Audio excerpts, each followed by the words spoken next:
প্রিয় দর্শকবৃন্দু, আমন্ত্রণ জানাচ্ছি এখনই সময় টিভির পক্ষ থেকে। শুরুতে থাকছে আন্তর্জাতিক সংবাদ শিরোনাম।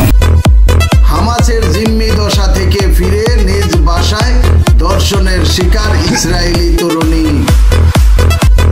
তেল আবিবে নিজের অ্যাপার্টমেন্টে ধর্ষণের শিকার হওয়ার অভিযোগ করছেন ইসরায়েলি তরুণী মিয়া সেম।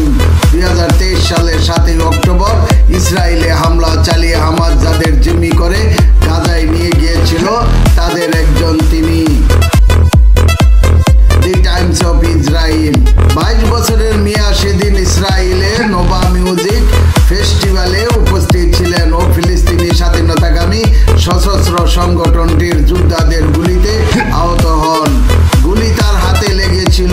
হামাসের হাতে বন্দী থাকার সময় মিয়া সেম ধর্ষণের শিকার হওয়ার আতঙ্কে থাকতেন,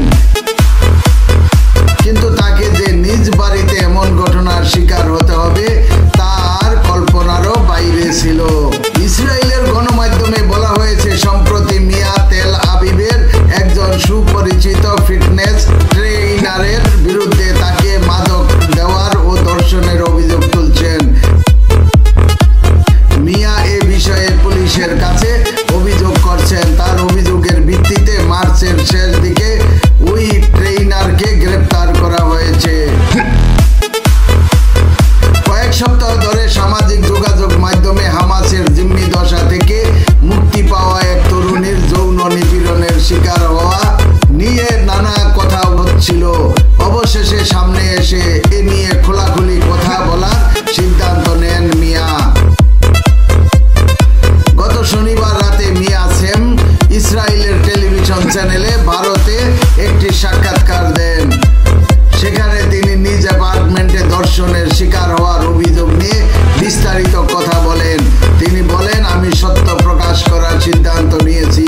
লুকিয়ে থাকাদের দলে আমি নই। মিয়া বলেন, সারা জীবন এটাই আমার সবচেয়ে বড় ভয় ছিল।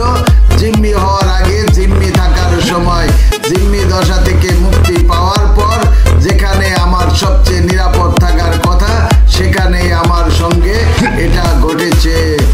প্রিয় দর্শকবৃন্দু, আজকের প্রতিবেদন এই পর্যন্তই। শেষ করছি আমি মনসুর রহমান পাশা। এখনই সময় টিভি। আল্লাহ হাফেজ।